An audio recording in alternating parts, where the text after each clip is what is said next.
الرحیم الحمد للہ رب العالمین والصلاة والسلام علی اشرف الانبیاء والمرسلین سیدنا و مولانا ابی القاسم محمد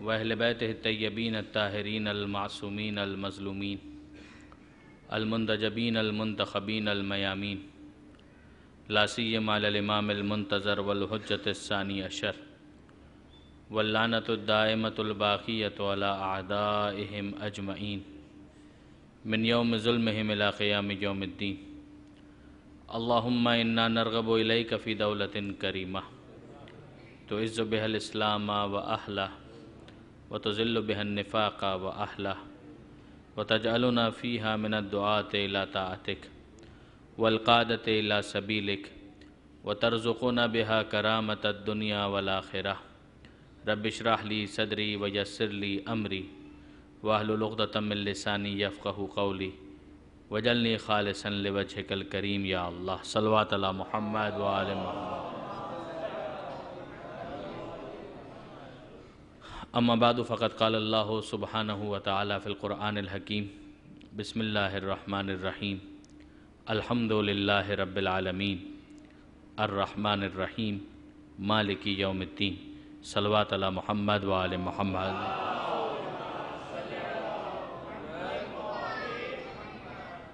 برادران عزیز و خاران محترم، آپ میں سے جو ریگولر آ رہے ہیں وہ اس بات سے واقف ہیں کہ ان مجالس کا موضوع سورہ مبارکہ فاتحہ کو قرار دیا گیا ہے، اور سورہ مبارکہ فاتحہ کے حوالے سے یہ میں گزارش کر چکا، اور آپ لوگ ویسے بھی جانتے ہیں اس بات کو کہ ایک انتہائی جامع سورہ، انتہائی کمپریہنسو سورہ کہ جس میں پروردگار عالم کی تعریف بھی ہے اور پروردگار عالم کا اپنے بندوں کے ساتھ جو رابطہ ہے اس کو بھی واضح کیا گیا ہے۔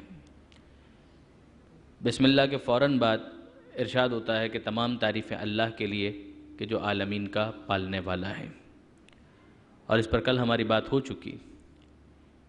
اللہ، خود لفظ اللہ پر ہم غور کریں تو اس کا مطلب ہے مستجمع لجمیع صفات الکمال، کہ وہ ذات کے جس کے اندر تمام کمال کی صفات موجود ہیں، اور وہ تمام کمال کی جو صفات اس کے اندر موجود ہیں تو وہ اس طرح سے نہیں ہے کہ جس طرح سے بندوں کے اندر پائی جاتی ہیں۔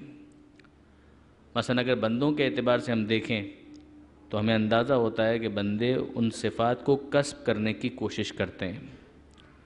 مثلا ایک بچہ جب پیدا ہوتا ہے تو اس کے پاس علم نہیں ہوتا، مگر جیسے جیسے وہ اپنی زندگی میں آگے بڑھتا ہے وہ علم حاصل کرتا چلا جاتا ہے۔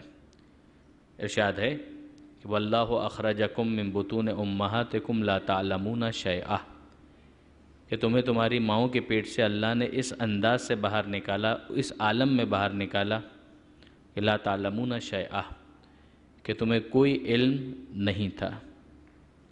یہ پروردگار عالم نے اعلان کیا، اور پھر پروردگار عالم نے یہ بھی اعلان کیا کہ ہم نے انسان کے لیے جو مختلف حواس ہیں ان کو قرار دیا کہ وہ آنکھوں سے دیکھے، کانوں سے سنے، زبان سے بولے، اور اس طریقے سے آہستہ آہستہ اس کے علم میں اضافہ ہوتا چلا جاتا ہے۔ تو یہ انسان کا صفات کو حاصل کرنے کا ایک طریقہ ہے کہ مثلا علم کی صفت ہے تو وہ اس کو آہستہ آہستہ حاصل کرتا ہے، اگر شجاعت کی صفت ہے تو وہ آہستہ آہستہ شجاعت کو حاصل کرتا ہے، قدرت یا طاقت کی صفت ہے تو وہ آہستہ آہستہ قدرت اور طاقت کو حاصل کرتا ہے، یعنی ضعیف ہوتا ہے، کمزور ہوتا ہے، کمزوری سے وہ طاقت کی طرف آتا ہے، جاہل ہوتا ہے، جاہل سے وہ علم کی طرف آتا ہے۔ یہ انسان کا معاملہ ہے، مخلوق کا معاملہ اسی طرح کا ہے۔ البتہ کوئی غلط فہمی نہ ہو کہ جو مظہر العجائب ہوگا اس کا معاملہ اسی انداز کا ہوگا۔ جب پروردگار عالم کسی کو مظہر العجائب بنائے، دیکھیں نعت علی کے اندر جب ہم مخاطب کرتے ہیں تو یہ حدیث قدسی ہے کہ نعت علی مظہر العجائب، کہ علی کو پکارو کہ جو مظہر العجائب ہے، تجدہ اون لک فی النوائب، وہ تمہیں یقیناً مدد کے لیے تمہارے پاس آئیں گے، مشکلات میں تمہارے مددگار ثابت ہوں گے۔ تو جو مظہر العجائب ہے اس کا معاملہ جدا ہے، لیکن بہرحال اتنا تو طے ہے کہ عام انسانوں کے کیس میں ہمیں یہی نظر آتا ہے کہ ایک عام انسان جہل سے علم کی طرف سفر کرتا ہے۔ جو مظہر العجائب ہوگا اس کی کیفیت یہی ہوگی کہ جیسے ہی آغوش رسول میں آئیں گے تو پیغمبر اکرم سے سوال کریں گے کہ اللہ کے رسول آپ بتائیے کہ میں کیا پڑھوں، توریت پڑھوں، انجیل پڑھوں، قرآن پڑھوں؟ قرآن ابھی نازل نہیں ہوا اور اس کے علم میں موجود ہے کہ قرآن میں کیا ہے۔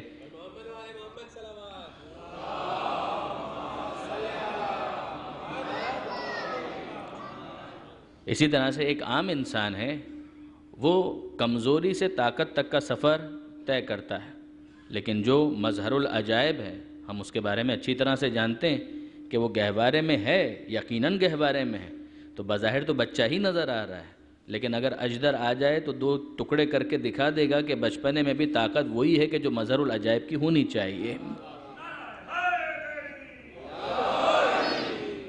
تو واپس اس مضمون کی طرف اگر ہم آئیں کہ پروردگار عالم اس کا علم ذاتی، اس کی قدرت ذاتی، مولا کے کیس میں، پیغمبر کے کیس میں، ہر ایک کے کیس میں اتنا تو طے ہے کہ وہ قوت، وہ طاقت وہ پروردگار کی طرف سے عطا کرتا ہے، وہ علم خدا کی طرف سے عطا کرتا ہے، اور پروردگار کا جو علم ہے وہ اس کا ذاتی علم ہے۔ اسی لیے ہم صفات سلبیہ کے اندر کیا پڑھتے ہیں؟ ہم صفات سلبیہ کے اندر پڑھتے ہیں جو بچوں کو پڑھوائے بھی جاتے ہیں، رٹوائے بھی جاتے ہیں، اور واقعاً اتنا آسان نہیں ہوتا ہے کہ بچوں کو انہیں ایکسپلین کر کے سمجھایا جا سکے۔ تو وہاں پر ہمیں نظر آتا ہے کہ پروردگار مرکب نہیں ہے، پروردگار حلول نہیں کرتا، پروردگار صفات زائد بر ذات نہیں ہے، یہ سب ہمیں نظر آتا ہے وہاں پہ لکھا ہوا۔ اور یہ آخری جو ہے صفات زائد بر ذات نہیں ہے، اس کو سمجھنا تو واقعاً بہت مشکل ہے کہ اس کا مطلب کیا ہے۔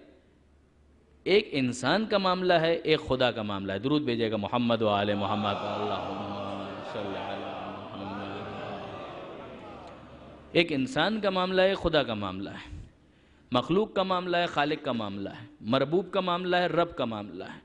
کہ پروردگار کی صفات اور بندوں کی صفات میں فرق یہ ہے، صفات زائد بر ذات نہیں، یعنی پروردگار عالم کی صفات اور ذات کے درمیان فاصلہ نہیں ہے، دوئی نہیں ہے، کوئی ڈبلنگ نہیں ہے۔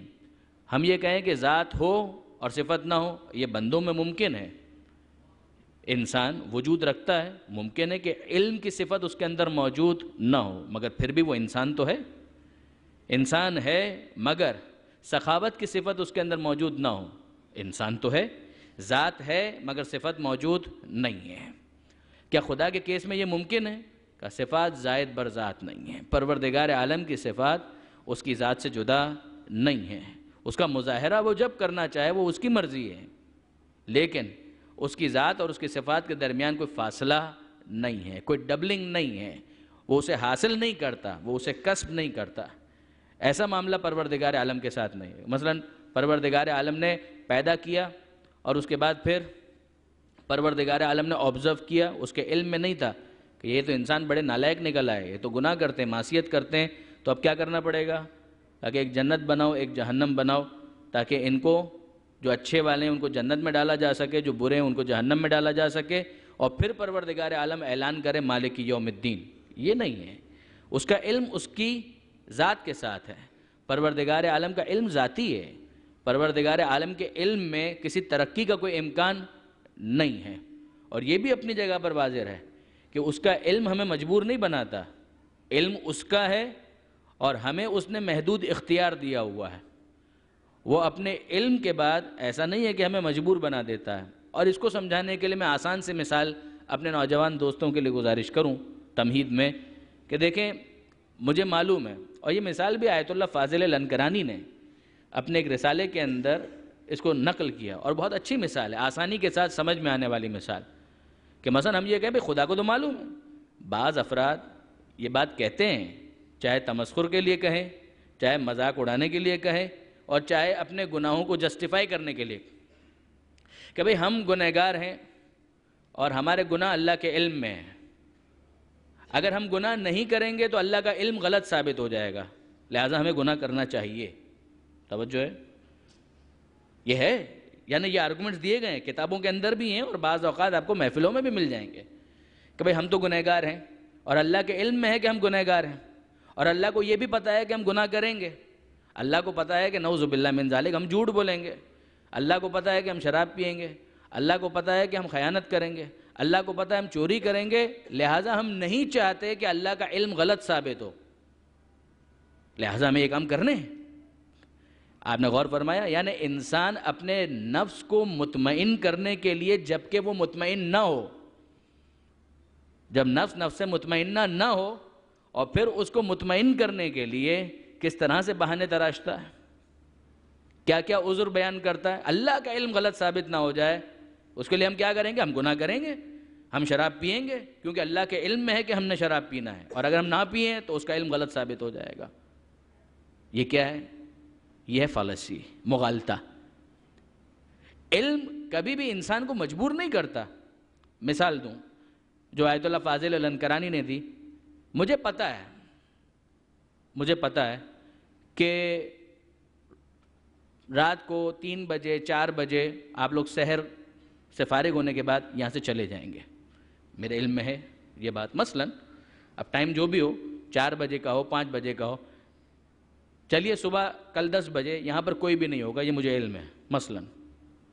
تو کیا میرا علم آپ کو مجبور کرتا ہے کہ آپ میں سے کوئی بھی یہاں پر 10 بجے موجود نہ ہو؟ میرے علم میں کسی چیز کا ہونا اور بات ہے، آپ کا اپنے اختیار سے اس کام کو انجام دینا اور بات ہے۔ ان دو چیزوں میں کوئی تلازم نہیں ہے کہ مثلا علم میں ہے تو اس کا مطلب یہ ہے کہ لازماً انسان مجبور ہو گیا، مجبور نہیں ہوا، وہ اپنے اختیار سے اس بات کا فیصلہ کرے کہ اس کو کیا کرنا ہے اور کیا نہیں کرنا ہے۔ آپ کو پتہ ہے کہ میں عید دبئی میں نہیں کروں گا، اس سے پہلے میری فلائٹ ہے، میں تو چلا جاؤں گا۔ آپ کے علم میں ہے، بہت سو کے علم میں ہے کہ میں عید دبئی میں نہیں کروں گا، اس سے پہلے میں چلا جاؤں گا۔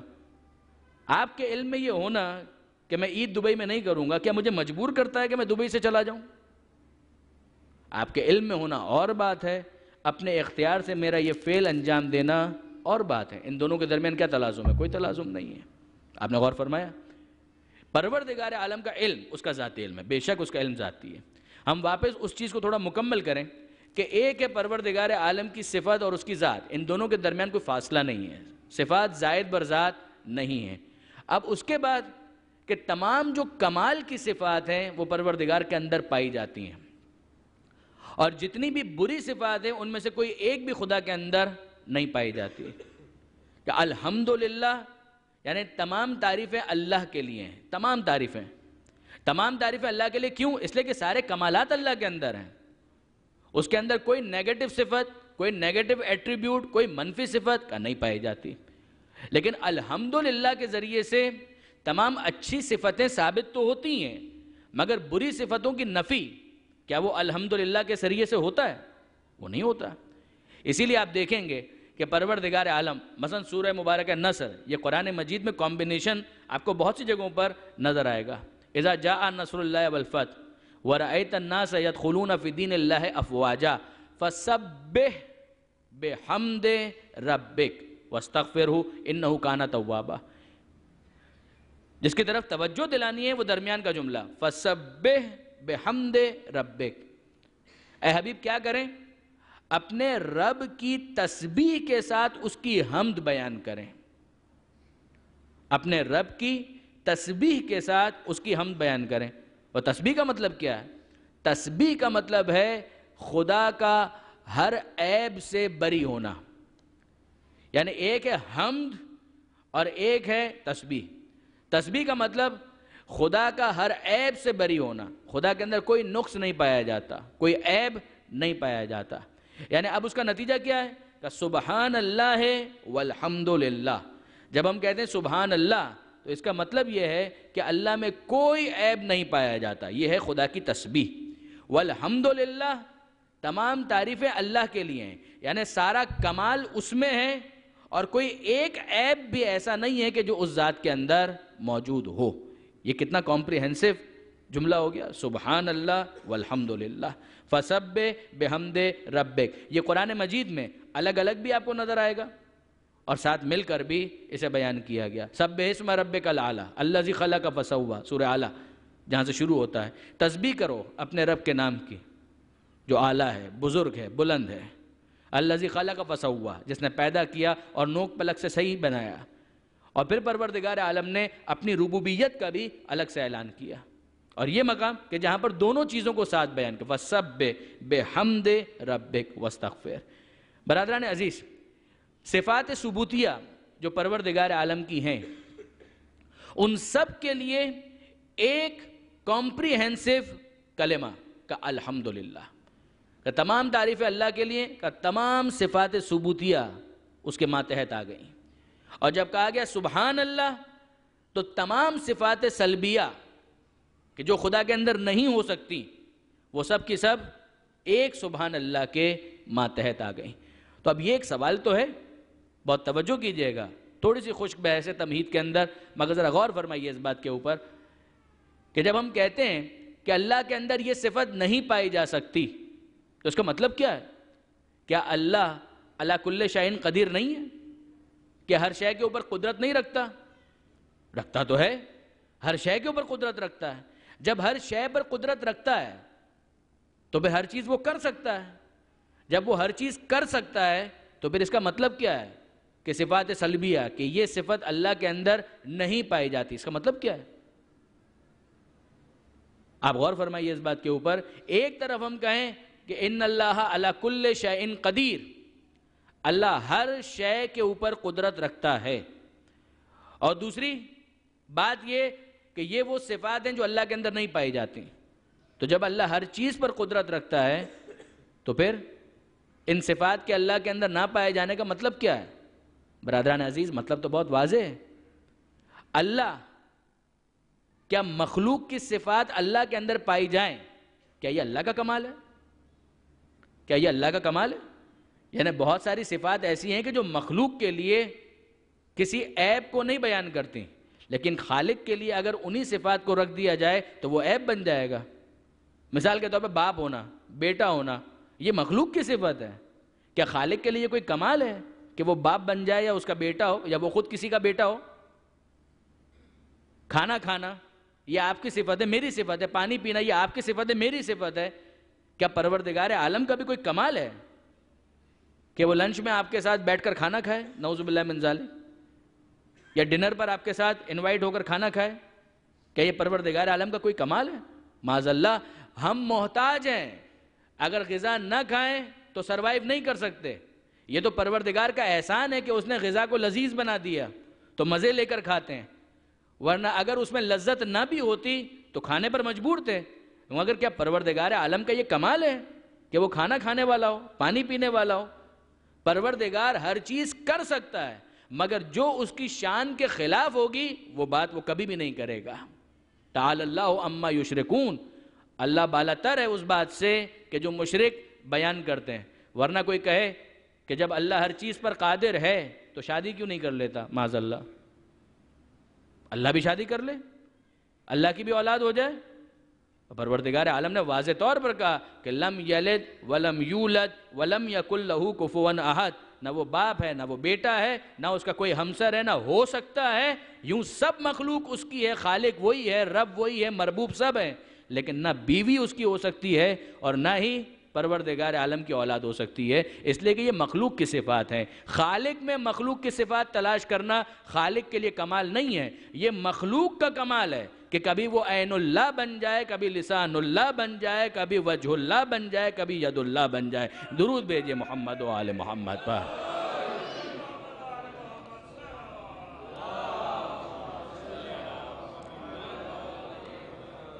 تو آپ نے غور فرمایا برادران عزیز کہ الحمدللہ رب العالمین، عالمین کا پالنے والا وہ رب، تمام تعریفیں اس کے لیے۔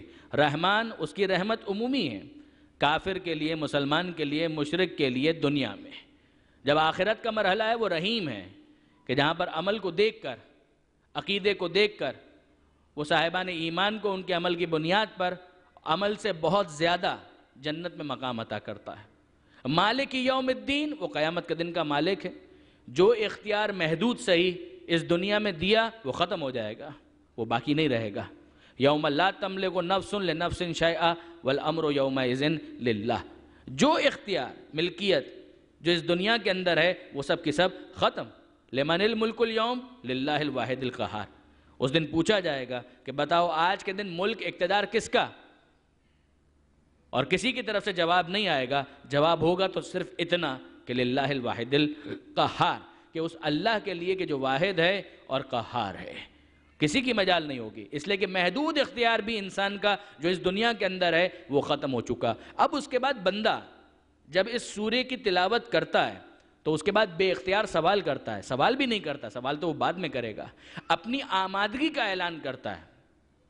دیکھیے آمادگی کا اعلان اس نے کس طرح کیا کہ ایاک نعبد و ایاک نستعین، کہ مالک سمجھ میں آ گیا، تو نے پیدا کیا، پیدا کر کے چھوڑ نہیں دیا، تو نے پالا، تو رب ہے. مالک سمجھ میں آ گیا، رحمان رحیم پروردگار عالم سمجھ میں آ گیا. یہ بھی سمجھ میں آ گیا کہ حساب کتاب ہوگا. یعنی جو کچھ بھی یہاں پر دیا جا رہا ہے دنیا کے اندر یہ فری لنچ نہیں ہے، فری ڈنر نہیں ہے. جو کچھ بھی دیا جا رہا ہے اس کے ساتھ کوئی نہ کوئی ذمہ داری پروردگار عالم نے لگا دی ہے. آنکھ دی ہے، ذمہ داری ہے کہ آنکھ سے کیا کام لیتے ہو. زبان دی ہے، ذمہ داری ہے کہ زبان سے کیا کام لیتے ہو.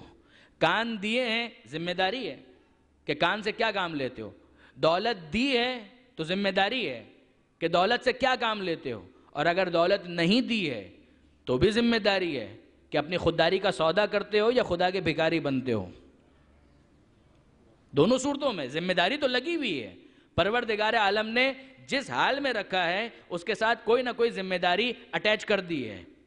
جو نعمت ہے اس کے ساتھ ذمہ داری ہے. جو نعمت فری لنچ نہیں ہے یہ الگ بات. دیکھیے برادران عزیز، یعنی یہ محاورہ تو عام ہے نا کہ آپ ڈونیشن چاہتے ہیں، ایک کیمپین کر لیجئے، ایک لنچ رکھ لیجئے، فلنتھراپسٹ کو بلا لیجئے اور اس کے بعد آخر میں اعلان کریں کہ صاحب لنچ فری نہیں ہوتا ہے، کچھ نہ کچھ آپ کو پارٹیسپیٹ کرنا ہے، کنٹریبیوٹ کرنا ہے. تو فائدہ کس کو ہوگا؟ جس نے لنچ میں بلایا تھا اس کو فائدہ ہوگا. مگر یہ پروردگار عالم کی ذات ہے کہ نعمت کے ساتھ ذمہ داری رکھی ہے، مگر اس ذمہ داری کو بندے ادا کریں تو خدا کو کوئی فائدہ نہیں ہے. وہ غنی بالذات ہے، اس کا فائدہ بھی پلٹا دیتا ہے وہ بندوں کے پاس، بندوں کی طرف فائدہ پلٹا دیتا ہے. خدا کو ایک مانو، خدا کو کوئی فائدہ ہے؟ کوئی فائدہ نہیں. فائدہ تمہارا ہے. اگر اس کو ایک مانو تو تمہارا فائدہ ہوگا، تم موحد بن جاؤ گے. نہ مانو تو وہ تو ایک ہے، وہ ایک ہی رہے گا، کوئی فرق نہیں پڑے گا. یہ محمد اللہ کے رسول ہیں، اگر ہم نے مان لیا تو ان کا کوئی فائدہ ہے؟ کہا کہ نہیں، تم کافر ہونے سے بچ جاؤ گے. لیکن اگر ہم نے مانا تو ان کو مانو نہ مانو، رسول تھے، رسول ہیں، رسول رہیں گے. کہ یہ علی ولی ہیں، ان کی ولایت کو مانو. کہ ان کو کوئی فائدہ ہے؟ کہا کہ تم مانو تاکہ مومن بن جاؤ. نہیں مانو گے تو تم منافق رہ جاؤ گے. یہ کل ایمان تھے، کل ایمان ہیں، کل ایمان رہیں گے.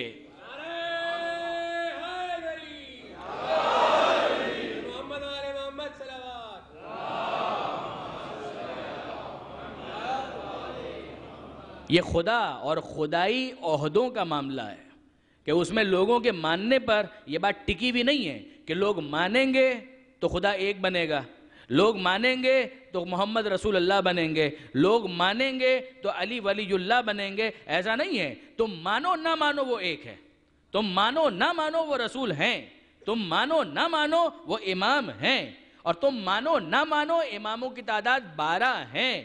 پروردگار عالم کا جو انتظام ہے وہ ہے، وہ تمہارے ماننے پر موقوف نہیں ہے. تم مان کر اپنی شرافت کا ثبوت دو. جو خدائی عہدے ہیں وہ تو اپنی قوت کے ساتھ اسی طرح سے باقی رہیں گے. درود بھیجئے محمد و آل محمد پر.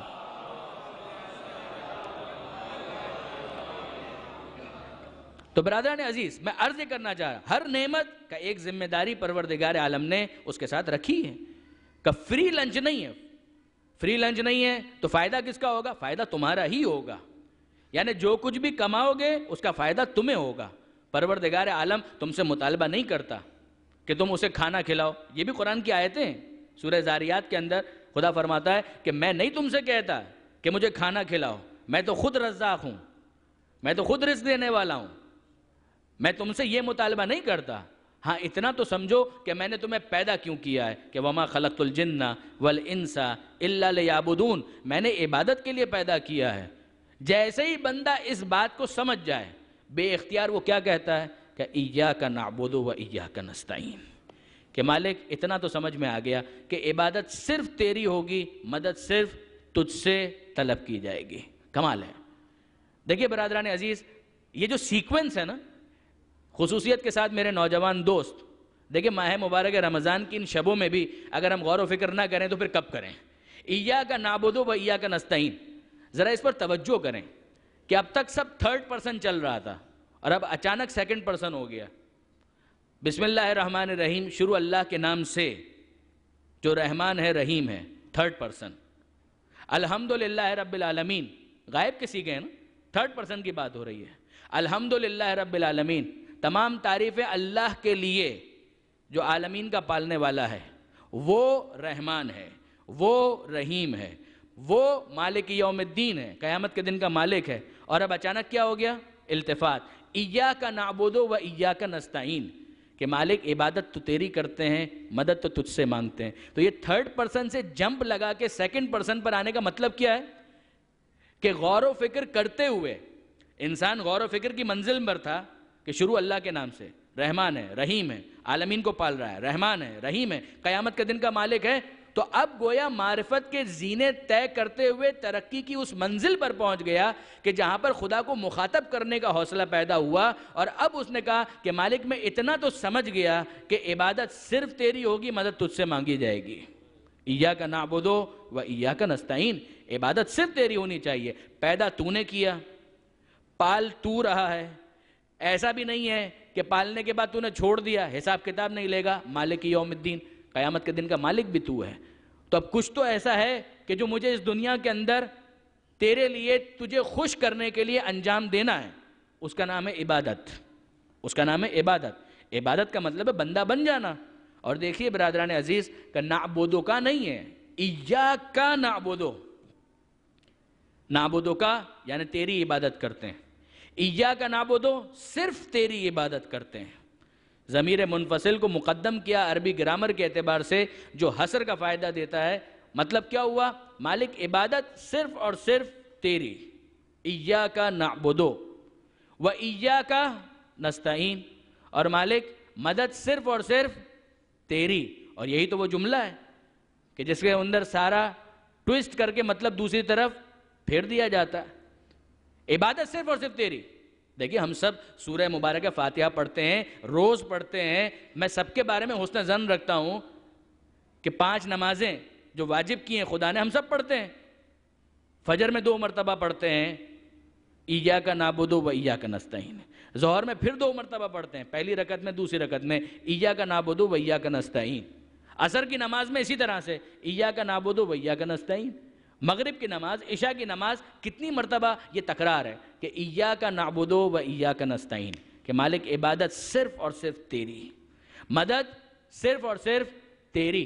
اب اس کے بعد سوال یہ پیدا ہوتا ہے کہ جب مدد صرف اور صرف اللہ کی، تو پھر یہ جو ہم کہتے ہیں کہ یا علی مدد، یا حضرت ابو الفضل العباس، یا رسول اللہ، اس کا کیا جواز ہے؟ وہ مومنین جو ابتدا سے میرے ساتھ ساتھ چل رہے ہیں پہلی تقریر سے، وہ جانتے ہیں کہ وسیلے کے حوالے سے میں نے کئی آیتوں کو کوٹ کیا، کئی آیتوں کو. مگر جو سمجھنے والی بات ہے وہ یہ کہ پروردگار عالم جب یہاں پر کہتا ہے کہ ایاک نستعین کہو، تو اس کا مطلب کیا ہے؟ کیا ہر سبب کو ریجیکٹ کرنے کا حکم دیا جا رہا ہے؟ ہر وسیلے کو ریجیکٹ کرنے کا حکم دیا جا رہا ہے؟ پھر تو اس کا مطلب یہ ہوگا کہ اگر ہمیں کھانا کھانا ہے تو ہم اللہ سے کہیں مالک مدد کر، ہماری بھوک مٹا دے. پھر روٹی کی طرف ہاتھ نہیں بڑھنا چاہیے.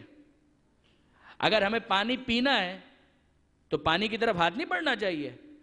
ہمیں کہنا چاہیے مالک میں پیاسا ہوں، تو میری پیاس بجھا دے. اے مالک میں بے اولاد ہوں، مجھے اولاد دے دے. پھر ظاہر ہے کہ شادی کی ضرورت تو نہیں پڑے گی.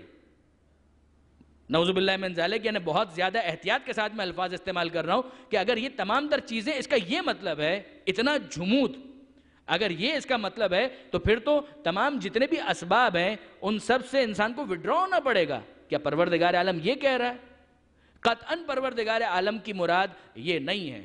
یہ بتاؤ کہ ہاتھ جن سے تم روٹی اٹھاتے ہو، یہ ہاتھ تمہیں کس نے دیے؟ یہ ہاتھ جن سے تم روٹی اٹھاتے ہو، یہ ہاتھ تمہیں کس نے دیے؟ یہ روٹی جس گندم سے بنی ہے، وہ گندم تمہیں کس نے دیا؟ وہ پانی جسے تم پیتے ہو، اس پانی کو کس نے پیدا کیا؟ آپ نے غور فرمایا؟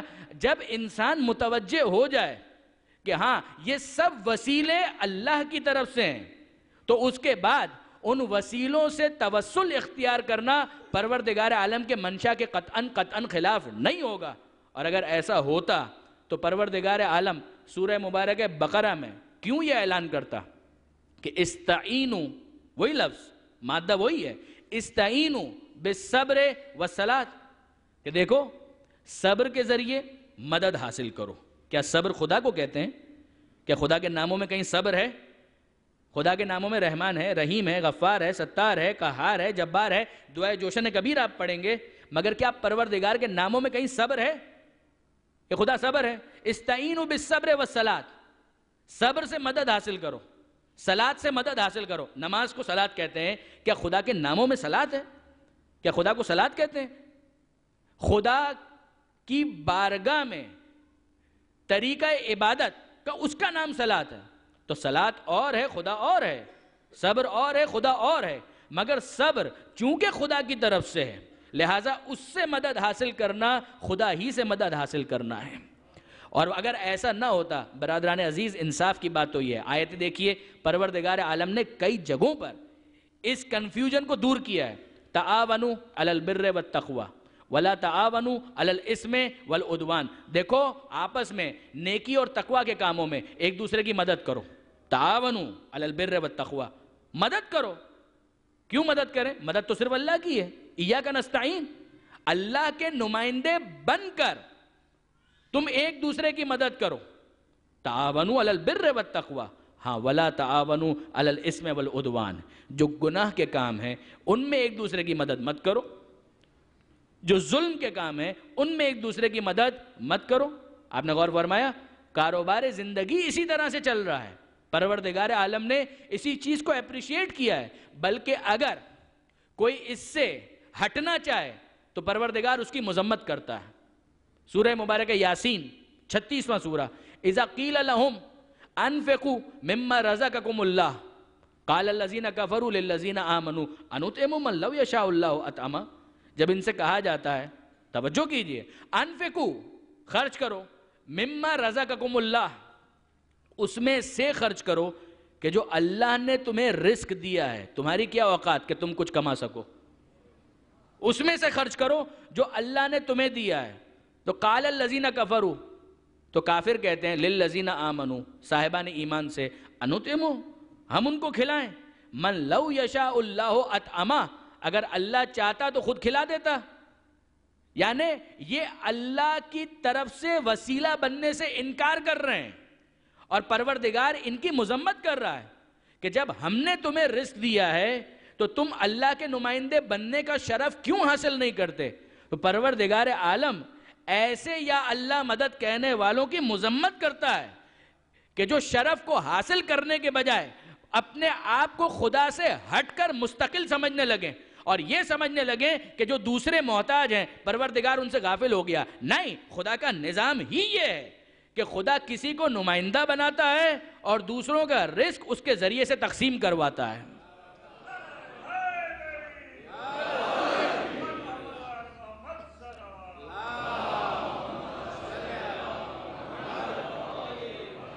وہ جو اپنی ذمہ داری کو پورا نہ کریں وہ بدبخت افراد ہیں، اور وہ جو مظہر العجائب ہے، کیا وہ اپنی ذمہ داری سے کبھی بھی پہلو تہی کر سکتا ہے؟ کیا کوتاہی ہو سکتی ہے اس کی طرف سے؟ قطعاً ناممکن ہے۔ یہی وجہ ہے کہ ناد علیین کا اعلان بلند کیا گیا کہ ناد علیین مظہر العجائب تجدہ اونا لک فی النوائب، وہاں پر بھی اون کا لفظ ہے جو اسی استعینوں کا مادہ ہے کہ یہ مددگار ثابت ہوں گے۔ کیوں؟ اس لیے کہ نمائندہ پروردگار ہیں۔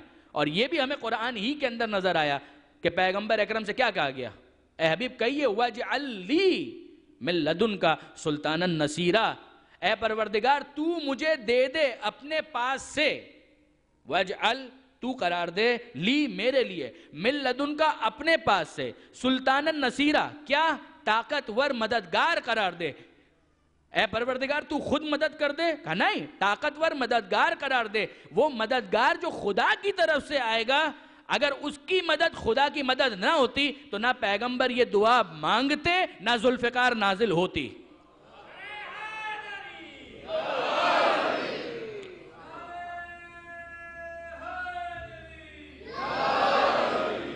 تو آپ نے غور فرمایا استعینوا بالصبر والصلاۃ ایک آیت، تعاونوا علی البر والتقوی دوسری آیت، واجعل لی من لدنک سلطانا نصیرا تیسری آیت، ان تنصروا اللہ ینصرکم، تم اللہ کی مدد کرو اللہ تمہاری مدد کرے گا۔ چلیں کہانی ختم ہو گئی۔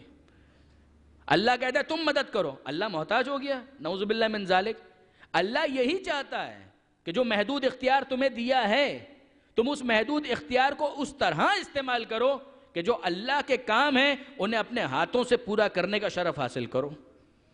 یہ اللہ چاہتا ہے۔ اگر تم نے ایسا ان تنصروا اللہ ینصرکم ویثبت اقدامکم، تم اللہ کی مدد کرو اللہ تمہاری مدد کرے گا، یعنی تمہاری توفیقات میں اضافہ کرے گا، تم زیرو پر نہیں کھڑے، تمہیں بہت کچھ پروردگار نے پہلے سے دیا ہوا ہے، اس کو یوٹیلائز کرو، اس کو پراپرلی استعمال کرو، یثبت اقدامکم، اور تمہیں ثابت قدمی بھی پروردگار عالم کی طرف سے عطا ہو جائے گی۔ برادران عزیز آگے بڑھیے، دیکھیے ایاک نعبد و ایاک نستعین، عبادت صرف اللہ کی، صرف اللہ کی عبادت۔ طریقہ عبادت کون بتائے گا؟ اللہ خود آ کر بتائے گا؟ نہیں، طریقہ عبادت اللہ کا نمائندہ بتائے گا۔ سب متفق کہ اللہ کا نمائندہ آ کر طریقہ عبادت بتائے گا۔ قرآن اللہ نہیں ہے، اللہ کا کلام ہے۔ محمد اللہ نہیں ہے، اللہ کے رسول ہیں۔ علی اللہ نہیں ہے، اللہ کے ولی ہیں۔ اگر یہ سب مل کر طریقہ عبادت بتائیں تو ایاک نعبدو کی خلاف ورزی نہیں ہوتی۔ اگر یہ سب مل کر کسی بندے کی مدد کر دیں تو ایاک نستعین کی بھی خلاف ورزی کسی طرح سے قرار نہیں پائے گی۔ درود بھیجئے محمد و آل محمد پر۔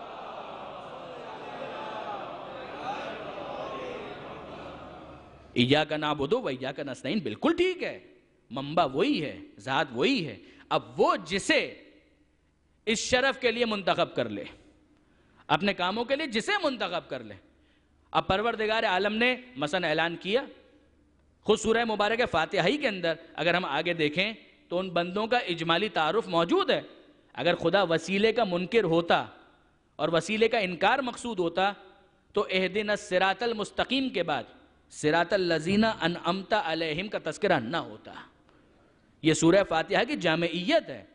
میرے نوجوان دوست توجہ کریں، میں کوئی مغالطہ نہیں دے رہا، میں متوجہ کرنا چاہ رہا ہوں، اس لیے کہ بعض اوقات نوجوان مجھے محسوس ہوتا ہے کہ شاید کنفیوژن کا شکار ہیں۔ کوئی ایاک نستعین کی خلاف ورزی نہیں ہو رہی۔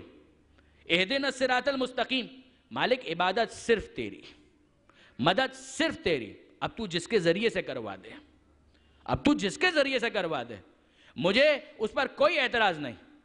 یعنی میں نے کئی مرتبہ یہ گزارش کی، واپس یہ جملہ سنیں کہ آپ غور فرمائیے ہمارا ایشو کیا ہے۔ ہمارا ایشو یہ ہے کہ ہم نے علی کو ولی بنا دیا، نعوذ باللہ من ذالک۔ ہماری کوئی اوقات ہے کہ ہم نے محمد مصطفیٰ کو رسول بنا دیا، نعوذ باللہ من ذالک۔ ہماری کوئی اوقات ہے؟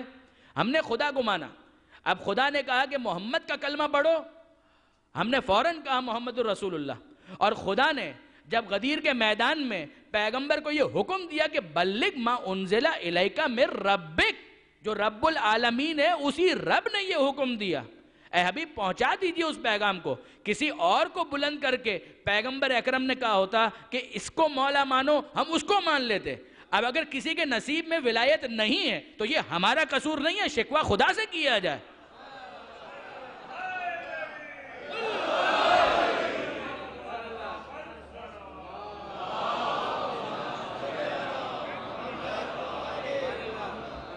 مولا کو ولی ہم نے کسی رشتہ داری کی وجہ سے تو نہیں مانا، ہماری تو رشتہ داری ہونے کا سوال ہی نہیں ہے۔ سادات کی تو پھر بھی ہو سکتی ہے، سادات کی تو پھر بھی رشتہ داری ہو سکتی ہے، مگر دوسرے مومنین کا ان کی کوئی رشتہ داری تو نہیں ہے۔ تو ایشو کیا ہے؟ ایشو صرف اتنا ہے کہ خدا نے جس کو امام منوایا ہم نے اس کی امامت کو قبول کر لیا، نہ اپنی طرف سے کسی کو رسول مانا، نہ اپنی طرف سے کسی کو ولی مانا۔ جب وہ عالمین کا پالنے والا ہے تو وہی فیصلہ کرے گا کہ رسول کسے ہونا چاہیے، امام کسے ہونا چاہیے۔ درود بھیجئے محمد و آل محمد پر۔ اور برادران عزیز، اب اہدنا الصراط المستقیم فوراً بندہ کیوں کہہ رہا ہے؟ مالک عبادت صرف تیری کرنی ہے، مدد تجھی سے چاہیے۔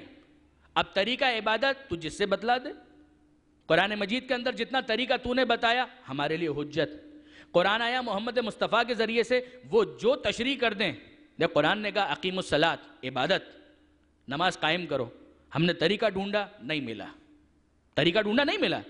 پیغمبر اکرم سے پوچھا، پیغمبر نے کہا سلو کما رأیتمونی اصلی، نماز پڑھو، نماز قائم کرنا ہے، حکم آ گیا قرآن میں، پڑھو نماز اس طرح کہ جس طرح سے مجھے نماز پڑھتے ہوئے دیکھو. ہم نے تشریح کو حاصل کیا وہاں سے، اور اب پیغمبر جانے لگے اس دنیا سے، تو پھر کتنا منطقی سوال ہے کہ اللہ کے رسول اگر کوئی مسئلہ آئے تو قرآن تو رہے گا، آپ کے بعد تشریح کون کرے گا؟ تو پیغمبر وضاحت کرتے ہیں انی تارکن فیکم الثقلین، میں صرف قرآن چھوڑ کر نہیں جا رہا. جس طرح سے ٹیکسٹ بک کے ساتھ پروفیسر اور ٹیچر کی ضرورت ہوتی ہے، اسی طرح سے قرآن کے ساتھ معلمین قرآن کی ضرورت ہوتی ہے. قرآن کے معلمین کا نام ہے اطرتی اہل بیتی، میری اطرت میرے اہل بیت. تعارف کرواتے ہیں علی مع القرآن والقرآن مع علی. دیکھو علی قرآن کے ساتھ ہے، قرآن علی کے ساتھ ہے. علی سے سیکھو، علی کو سکھانے کی کوشش مت کرو. علی سے سیکھو، سکھانے کی کوشش مت کرو. یعنی کتنی بدبختی ہے اس شاگرد کی کہ جو اپنے پروفیسر کو سکھانے کے لیے آمادہ ہو جائے. تو اگر یہ قابل مذمت ہے، یہ قابل مذمت ہے، دیکھیں ہمیشہ یہی ہوگا کہ جو استاد ہے اس کو کہا جائے گا قبلہ کعبہ.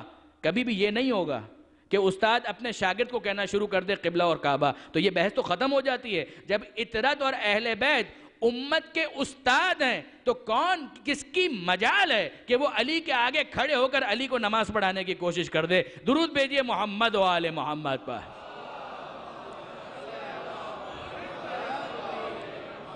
جبکہ پیغمبر نے وضاحت بھی کی ہے کہ مسلوں کا مسل الکعبہ توتا ولا تاتی. علی تیری مثال کعبے کی مثال ہے. لوگ کعبے کا حج کرنے کے لیے آتے ہیں، کعبہ کبھی حج کروانے کے لیے کسی کے پاس نہیں جاتا. یعنی لوگ کعبے کے محتاج ہیں، کعبہ لوگوں کا محتاج نہیں ہوگا.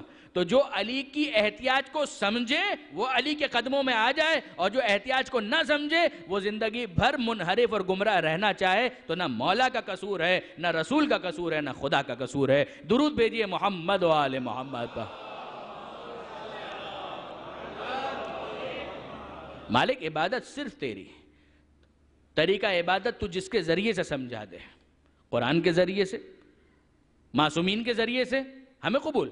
ایاک نستعین، مالک مدد صرف تیری. ہم روٹی کا ایک ٹکڑا بھی کھائیں گے تو اس میں تیری قدرت کو ملاحظہ کریں گے. ہم پانی کا ایک گھونٹ بھی پئیں گے تو ہم اس میں تیری قدرت کو محسوس کریں گے. اور اب تو مانوی اعتبار سے علی کے ذریعے سے مدد کر دے، یہ تیرا اختیار ہے. اے مالک تو زمانے کے امام کے ذریعے سے مدد کر دے، جناب سیدہ کے نام پر مدد کر دے، وہ تیرا اختیار ہے. اہدنا الصراط المستقیم.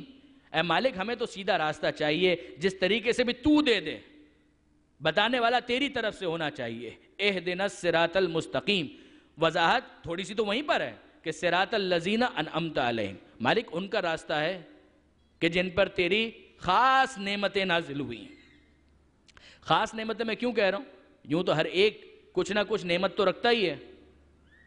آنکھیں ہیں، پیر ہے، ہاتھ ہیں، زندگی ہے، ماں باپ ہیں، دولت ہے، یہ سب نعمت ہے. صراط الذین انعمت علیہم، ان کا راستہ چاہیے کہ جن پر تیری خاص نعمتیں نازل ہوئیں. وہ خاص نعمتیں کون سی ہیں؟ مانگا کیا ہے؟ ہدایت.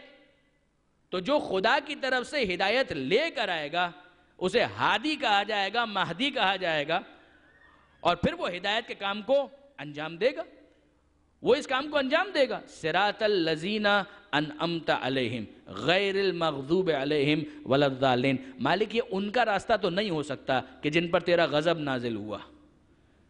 مالک ان کا راستہ نہیں ہو سکتا کہ جو خود گمراہ ہو گئے. آپ غور فرمائیے، تولا بھی سورہ فاتحہ میں ہے، تبرہ بھی سورہ فاتحہ میں ہے. کتنا جامع سورہ ہے کہ خبردار ان کے راستے پر مت چلے جانا کہ جن پر اللہ کا غضب نازل ہوا، جو خود گمراہ ہیں، خبردار. اور انسان خود دعا کے انداز میں کہہ رہا ہے مالک ان کا راستہ نہیں چاہیے کہ جن پر تیرا غضب نازل ہوا. تو اب جبکہ ان کا راستہ نہیں چاہیے تو ان سے اپنے آپ کو بچا کر رکھنا ہے. تو پہچان ضروری ہے کہ کس پر غضب نازل ہوا، کون گمراہ ہے. اگر اسے نہیں پہچانیں گے تو اپنے آپ کو بچا بھی نہیں سکیں گے. تو پورا کردار کا جائزہ تو لینا پڑے گا کہ کس کے لیے پروردگار عالم نے فضیلت کی آیتیں نازل کی ہیں اور کس کے لیے مذمت کی آیتیں نازل کی ہیں. پیغمبر اکرم نے کس کے فضائل بیان کیے ہیں اور کس کی تنقیص کی ہے وہ جاننا پڑے گا، اس کے بغیر نہیں ہو سکتا۔ اور یقین جانیے اگر پروردگار عالم کا مقصود یہ ہوتا کہ ایک ہی برش سے سب کو پینٹ کر دیا جائے، توجہ کیجئے، ایک ہی برش سے سب کو پینٹ کر دیا جائے، اگر پروردگار کا مقصود یہ ہوتا تو موسیٰ علیہ السلام کی تعریف کے ساتھ فرعون کی مذمت نہ بیان کی جاتی، ابراہیم علیہ السلام کی تعریف کے ساتھ نمرود کی مذمت نہ بیان کی جاتی۔ تو اب کیسے ہو سکتا ہے کہ پیغمبر اکرم کی تو تعریف ہو اور یہ بیان نہ کیا جائے کہ پیغمبر کو اذیت کس نے پہنچائی؟ کیسے ممکن ہے کہ علی کا تو تذکرہ ہو اور یہ تذکرہ نہ ہو کہ علی کو اذیت کس نے پہنچائی؟ یعنی کیسے ممکن ہے کہ حسن اور حسین کا تو تذکرہ ہو اور یزید اور اس کے خاندان کا تذکرہ نہ ہو کہ جس نے اسلام کو نقصان پہنچایا؟ نہ یہ منشاء پروردگار کے مطابق ہے اور نہ یہ سورہ فاتحہ کا میسج ہو سکتا ہے۔ صراط الذین انعمت علیہم غیر المغضوب علیہم ولا الضالین۔ میں آپ کے 5 منٹ زیادہ لوں گا مگر 2 سے 3 حدیثیں جو صراط مستقیم کے بارے میں انہیں آپ کے ساتھ شیئر کرنا چاہتا ہوں۔ درود بھیجئے محمد و آل محمد پر۔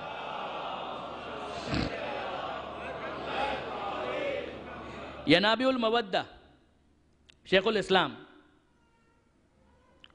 الاسلام ینابع المودہ سلیمان قندوزی رحمت اللہ علیہ، برادران اہل سنت کے بہت محترم عالم دین، انہوں نے اس حدیث کو نقل کیا۔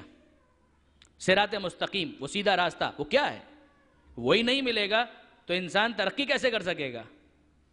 جو پہلی دعا ہے قرآن مجید کے اندر، اہدنا الصراط المستقیم۔ ذرا توجہ کے ساتھ ان 2 سے 3 حدیثوں کو سنیے گا۔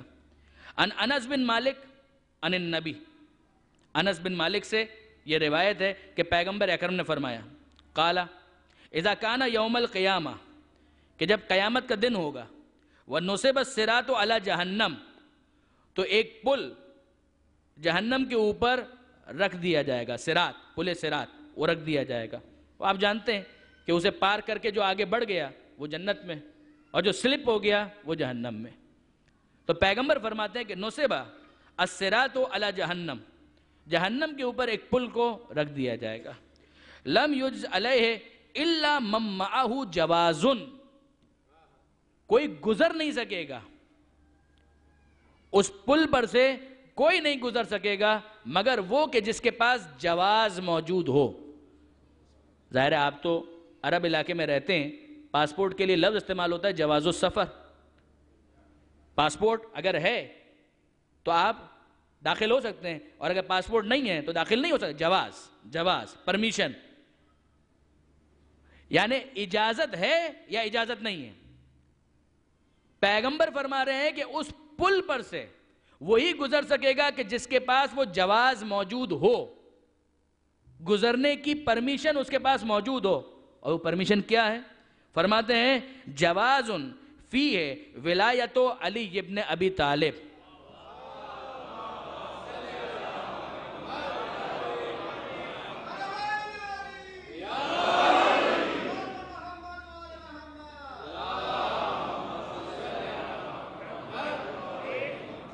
یہ ایک حدیث ہوئی۔ اب اس کے بعد سنیے، یہی فرماتے ہیں ینابع المودہ کے اندر، ان علی کرم اللہ وجہہ، یعنی امیر المومنین حضرت علی کرم اللہ وجہہ، خود انداز بھی آپ محسوس کر سکتے ہیں۔ فی ہذہ الآیہ، اس آیت کے بارے میں فرماتے ہیں، قال الصراط، فرماتے ہیں کہ یہ صراط، یہ راستہ، کہ ولایتنا اہل البیت، یہ ہم اہل بیت کی ولایت ہے کہ جسے صراط قرار دیا گیا ہے۔ چھٹے امام فرماتے ہیں،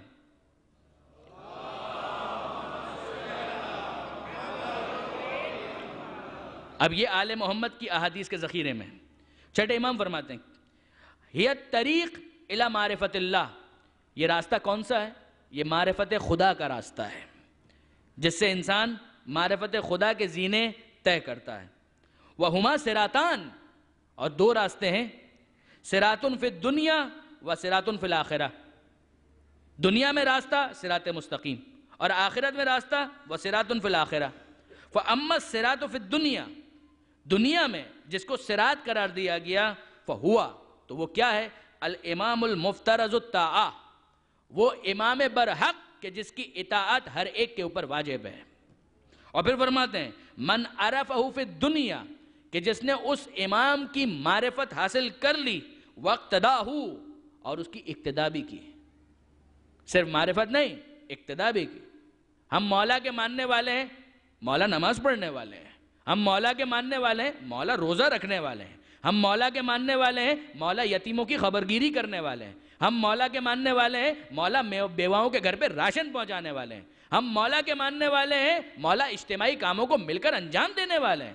مسجد بنانے والے ہیں، حسینیہ تعمیر کرنے والے ہیں. جہاں پر ذکر آل محمد ہو، ذکر خدا ہو، ان جگہوں کے قائم کرنے والے ہیں. امیر المومنین چھٹے امام فرماتے ہیں کہ جس نے اس امام کی معرفت حاصل کر لی واقتداہ، اور اس کی اقتداء بھی کی، بے ہدا ہو کہ جو اس نے ہدایت کی اس کو مانا. مر علی الصراط، تو وہ اس راستے پر، اس صراط پر کس طرح سے گزرے گا؟ الذی ہوا جسر جہنم فی الاخرہ، جو جہنم کے اوپر ایک پل کی طرح سے بچھا دیا گیا ہے، وہ آسانی کے ساتھ گزر جائے گا. مر علی الصراط الذی ہوا جسر جہنم فی الاخرہ ومن لم یعرفہ. اور اگر کوئی زمانے کے امام کو نہیں پہچانتا پھر دنیا کے اندر، تو دنیا میں صراط مستقیم گیا. اور جب دنیا میں صراط مستقیم گیا تو اس کا نتیجہ کیا نکلے گا؟ زلت قدمہ، اس کے قدم لڑکھڑا جائیں گے، ڈگمگا جائیں گے. وہ ثابت قدمی کے ساتھ اس جہنم پر پڑے ہوئے پل صراط سے نہیں گزر سکے گا. فی الآخرہ فتردى فی نار جہنم، وہ جہنم کی آگ میں گر پڑے گا. امامت بہت اہم ہے. صراط مستقیم کا سرا مل نہیں سکتا اگر علی کی ذات کو چھوڑ دیا جائے، ممکن نہیں ہے. ایک اور حدیث، چوتھے امام، امام زین العابدین علیہ السلام فرماتے قال نحن ابواب اللہ، ہم ہیں وہ دروازہ کہ جس سے اللہ تک پہنچا جاتا ہے. وَنَحْنُ الصِّرَاطُ الْمُسْتَقِيمُ، اور ہم ہیں صراط مستقیم. وَنَحْنُ عَيْبَةُ عِلْمِهِ وَنَحْنُ تَرَاجِمَةُ وَحْيِهِ وَنَحْنُ أَرْكَانُ تَوْحِيدِهِ، ہم ہیں اس کے علم کا ظرف، ہم ہیں اس کے وحی کے ترجمان، اور ہم ہیں توحید کے ارکان. ارکان توحیدہ وَنَحْنُ مَوْضِعُ السِّرِّهِ، اور ہم ہیں اس کے راز کا محل. اور چھٹے امام نے تلخیص کرتے ہوئے اس سرے کی طرف متوجہ کیا. فرماتے ہیں الصراط المستقیم امیر المؤمنین علیہ السلام. صراط مستقیم کیا ہے؟ علی ہی صراط مستقیم ہے. جو علی سے متمسک ہو گیا اس کو صراط مل گیا، اور اب وہ صراط مستقیم ہی پر آگے سفر کرتا رہے گا. برادران عزیز، صراط الذین انعمت علیہم، اجمالی ان کا راستہ کہ جن پر تو نے نعمتیں نازل کی. کل اس پر کچھ اور باتیں ہوں گی، لیکن سرا ہاتھ آ جائے گا اگر محمد الرسول اللہ کے ولی سے انسان متمسک ہو جائے. وہ پہلے امام سے متمسک ہو گیا تو اس کے بعد 12ویں تک جانے کا سفر بہت آسان ہے.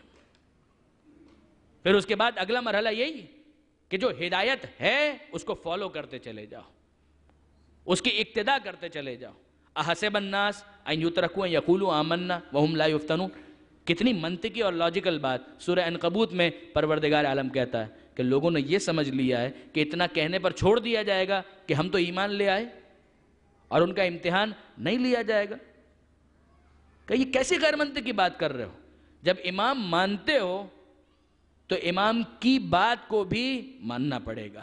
صرف امام کو ماننا کافی نہیں ہے، امام کی بات کو بھی ماننا ضروری ہے. دکھ ہوتا ہے جب امیر المومنین کی زندگی میں ہم دیکھتے ہیں کتنی مصیبتوں کا سامنا علی ابن ابی طالب نے کیا. واقعاً یہ علی ہی کا ظرف ہے، یہ علی ہی کا جگر ہے کہ ان مصیبتوں پر علی نے صبر کر کے دکھایا کہ دیکھو مصیبتوں کو فیس کیسے کیا جاتا ہے. ماہ مبارک رمضان 40 ہجری آپ جانتے ہیں اور بہت اچھی طرح سے جانتے ہیں کہ امیر المومنین اس بات سے واقف تھے کہ اس ماہ مبارک رمضان ہی کی وہ رات ہے کہ جس کے اندر مجھے شہید کیا جائے گا، قتل کیا جائے گا. پیغمبر اکرم خبر دے چکے تھے. وہ مشہور خطبہ جو خطبہ شعبانیہ کے نام سے ماہ مبارک رمضان کے آغاز میں آپ نے سنا ہوگا، اسی خطبہ شعبانیہ کے اندر امیر المومنین کا تذکرہ بھی ہے اور امیر المومنین کی شہادت کا بیان بھی ہے کہ پیغمبر اکرم نے کہا کہ علی اسی مہینے کے اندر، ایسے ہی کسی ماہ رمضان کے اندر تیری داڑھی کو تیرے سر کے خون سے خضاب کیا جائے گا۔ اور علی صرف ایک سوال کرتے ہیں، اے اللہ کے رسول مجھے تو یہ بتائیے۔ پیغمبر نے کیا کہا؟ اے علی تیرے صبر کا کیا عالم ہوگا، جب ایسا ہوگا تو تیرے صبر کا کیا عالم ہوگا۔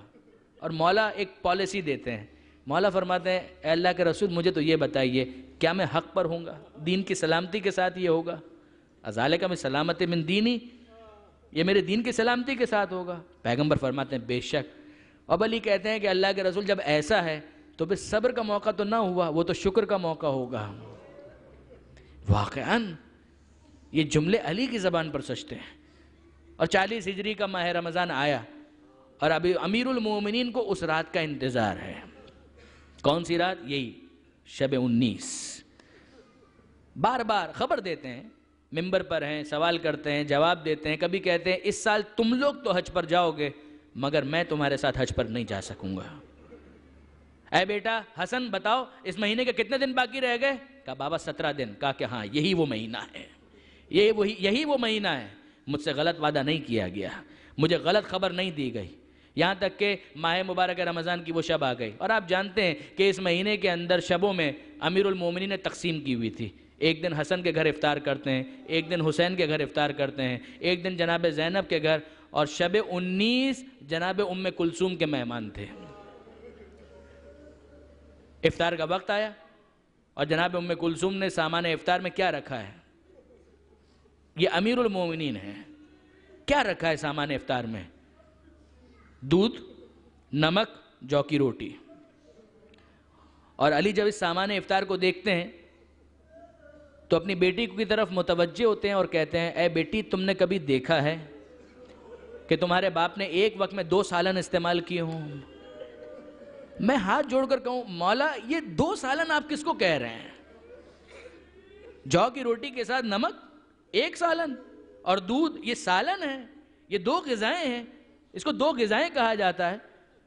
امیر المومنین باقاعدہ سمجھاتے ہیں اے بیٹی ام کلثوم دیکھو دنیا کے حرام میں عذاب ہے مگر حلال میں حساب تو ہے، حلال میں حساب تو ہے، ان میں سے ایک اٹھا لو۔ اور جناب ام کلثوم آگے بڑھ کر جب نمک ہٹانا چاہتی ہیں تو علی کہتے ہیں کہ نہیں نمک کو رہنے دو، دودھ کو ہٹا لو، اور دودھ ہٹا لیا گیا۔ اور اب اس کے بعد ظاہر ہے کہ شب قدر کے احتمال کے طور پر امیر المومنین نے بھی رات بھر ویسے ہی علی کا طرز زندگی عبادت، علی ہی نے تو عبادت کر کے دکھائی ہے، علی ہی نے تو عبادت میں زندگی بسر کی ہے، ساری رات بیدار رہے، جاگتے رہے، اپنے پروردگار سے راز و نیاز کرتے رہے، مناجات کرتے رہے، مگر ایک فرق کے ساتھ بار بار اپنے حجرے سے باہر آتے ہیں، آسمان کی طرف دیکھتے ہیں اور ایک جملہ کہتے ہیں ای واللہ ہے، ای واللہ ہے، یہ رات وہی رات ہے، خدا کی قسم یہ رات وہی رات ہے۔ پھر اندر جاتے ہیں، باہر نکلتے ہیں اور کہتے ہیں ای واللہ ہے، خدا کی قسم یہ رات وہی رات ہے۔ کبھی ایک جملہ کہتے ہیں اللہم بارک لی فی الموت، اے اللہ میرے لیے موت کو بابرکت قرار دے۔ کبھی سورہ یاسین کی تلاوت کرتے ہیں، کبھی کہتے ہیں لا حول ولا قوت الا باللہ العلی العظیم۔ اور وہ وقت آ گیا کہ جب امیر المومنین اپنے گھر سے مسجد کی طرف جانے کے لیے آمادہ ہوئے، اور جب جا رہے ہیں تو آپ جانتے ہیں کہ کیا ہوا؟ امیر المومنین گھر کی پلی ہوئی مرغابیاں امیر المومنین کے ابا کے دامن کو اپنی منکاروں کے اندر تھام لیتی ہیں، گویا کہہ رہی ہیں کہ اے مولا ہمیں تنہا چھوڑ کر مت جائیے، ہم بھی یتیم ہو جائیں گے۔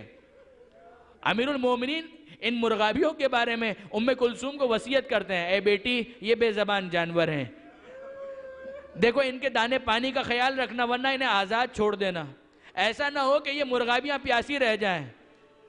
اے کریم مولا واقعاً سزاوار ہے کہ آپ گھر کی مرغابیوں کی پیاس کا احساس کریں، مگر مولا یہ آپ کا ظرف ہے کہ 40 ہجری میں مرغابیوں کی پیاس کا احساس ہے، مگر کربلا میں آ کر دیکھیے جانور نہیں ہے، یہ آپ کی اولاد ہے، یہ آپ کے بچے ہیں جو 3 دن کے بھوکے پیاسے ہیں، مگر کوئی پانی لانے والا نہیں ہے، کوئی پانی پیش کرنے والا نہیں ہے۔ اعلان یہی ہے کہ جانور اگر دریائے فرات سے پانی پینا چاہیں تو پی سکتے ہیں، مگر اولاد علی و زہرا محمد مصطفیٰ کی اولاد کے لیے اس دریائے فرات سے پانی لے جانے پر پابندی ہے۔